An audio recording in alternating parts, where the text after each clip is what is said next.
Hey everyone, and welcome back to the Nook podcast. I actually said it correctly this time. We are your hosts, as ever, Peppermint A and the Obsidian Nook. Coming back to you motherfuckers. May have forgotten that. You forgot that we renamed the entire show and made it an actual show. Yeah. Anyway, it's Madam's choice. She decided that she wanted to do the second Madagascar. I didn't have a choice. Netflix forced me.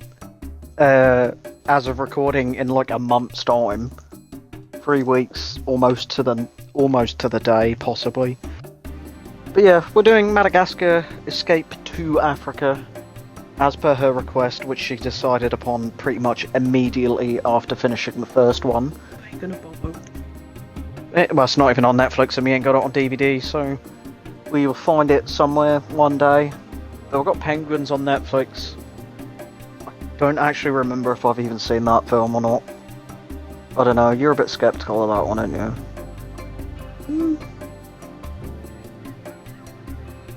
I think if they would have had a camo of, like Gloria and them lot, I think it would be more for me. But it's just focusing on them. And I feel like half the time they act like twats anyway. That's basically the plot. But yeah, we're doing the second one. As you said many times, you can't beat the original.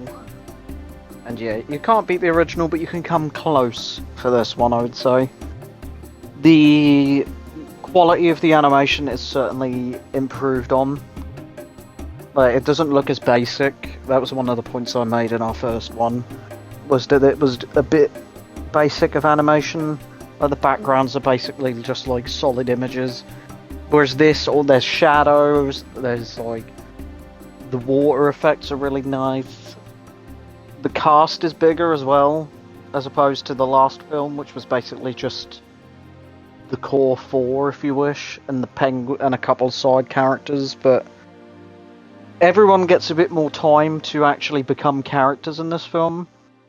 I still don't like the old woman. Yeah, she don't come back for the third one, does she? Nana?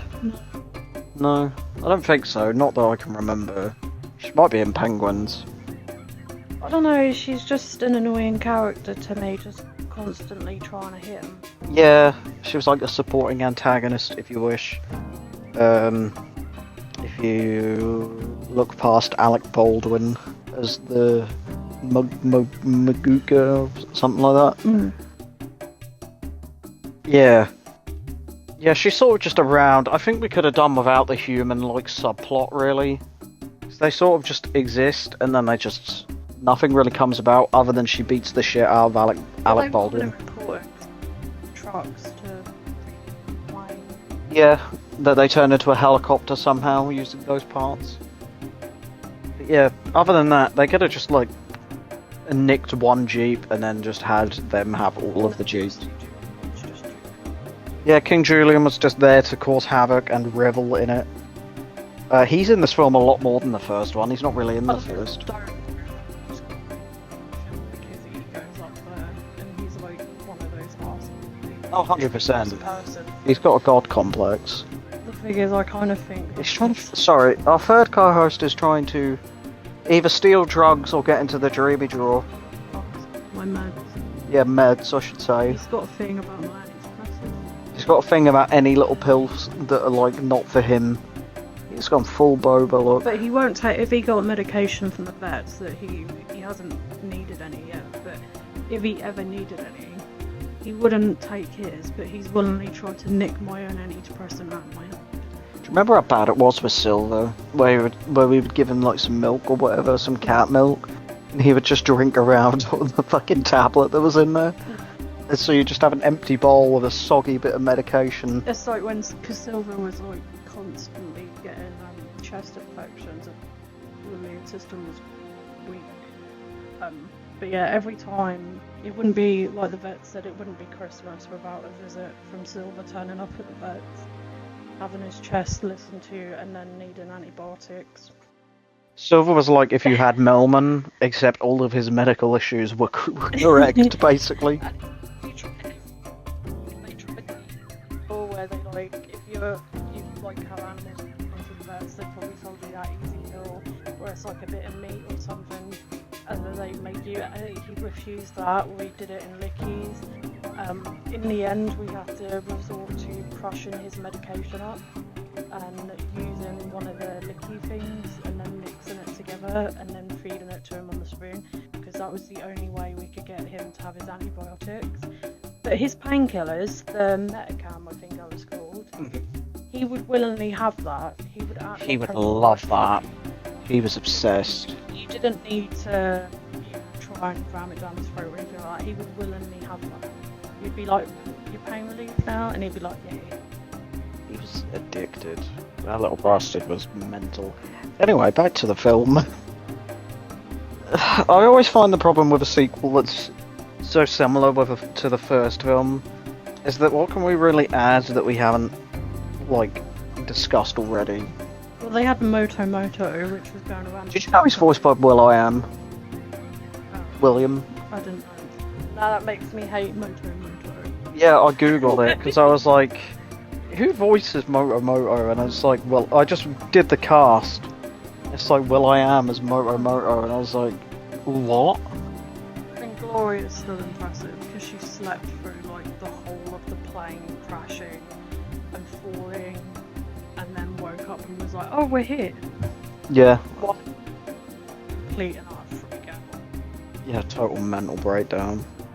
And the penguins continue to just. They get to actually be more characters in this film than the last one, where they were just sort of there for comedic effect and convenience. Got like 2 monks. Skipper and his wife now, the doll that gets its head blown off, and he's like, "Medic!" And it's like, because obviously the 2 monkeys were in the first one, but then Philip and someone else.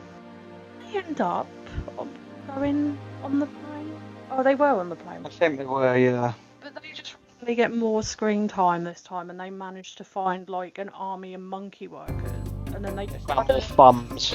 males and like. He looks under the desk and he's like, "You're all male." And then the monkeys are like. Because they're arguing for maternity, aren't they? But he's like, "You're all males." And then out comes the black male, and as soon as like it was like, "Yeah, you can have it," they will get back to work, and magically they're just able to build a helicopter this time. Yeah, they fixed the plane by turning it into a helicopter, which is In order to break the dam with the lady in it. the dam buster. Yeah. And they have the chain of monkeys that are like Chinese whispers, except they relay the exact opposite of the orders up to them. But yeah, it's good stuff. Like I say, the animation, the detail, characters get to thrive just that bit more that they needed. I generally think that they should have stopped it here with Yeah, I think everyone got their happy ending, you know? and that. Like, probably kept the penguin film, but as the main 4 characters, kept it at this, because then we go on to like a circus one, which is just. I can't even remember how the circus one even starts. There's that woman in there with the crazy. There's the cop. Tommy, and she's just after him the whole time. I've only seen it a few times, but I'm not keen on it. I've seen it quite a lot. I'd have to rewatch. I was young. Got what they wanted. Marty wanted to be in Africa, and then Alex is finally reunited with his parents, and then That exist now. No mention of that in a previous it film. goes from the second to like the third, where they then just all leave again, and I'm just like, I've had everything you wanted. It makes sense with the first one. The first one, this one picks up basically a little while after the first one ends. I like the extra touch that the ship is still beached. The crew are probably all fucking like starved to death, but forget about that. But it's just like their whole plan was to get back to New York, so they try, end up in Africa, and they're like, "Fuck it, this is better. Let's stay here." But the third film, I can't even remember how they even get involved with the circus. But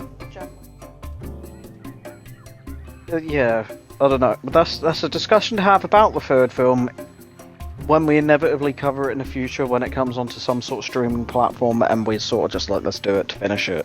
So we'll do the Penguins one at some point. That'll probably be sort of a throwaway one.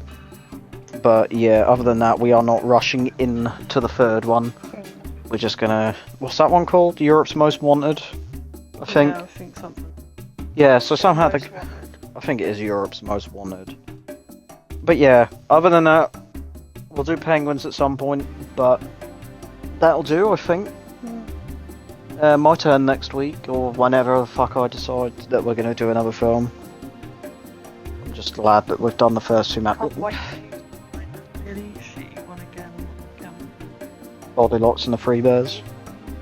What did I do last? It wasn't us I did what? No, I did Cabin in the Woods. Yeah, That one. that weren't that bad. That one's one of my favourites. We've got some good stuff. But I want to mix in stuff that we've seen, or like I've seen that I enjoy, with some weird shit. Because everyone has seen like all of the main films that we can cover, but then like you want to mix it in with some weird, obscure shit that makes people go, "What the fuck is this?" You've done a film about a. Done a killer penis. Well, you did Halloween 3, which was the killer Halloween mask. We've got Teeth on DVD, which is a vagina with teeth. That's a film. We did the killer ice cream one. We got some weird shit on the channel. Go have a look. It's like many episodes of the show ago, back when we called it just the review. Yeah, go enjoy yourself with some weird shit. But other than that, we've been your hosts, Purple Midnight and the Obsidian Nook. If you want to check her out, she's in the link alongside all of my links as well. That's the one. And we will see you in the next one.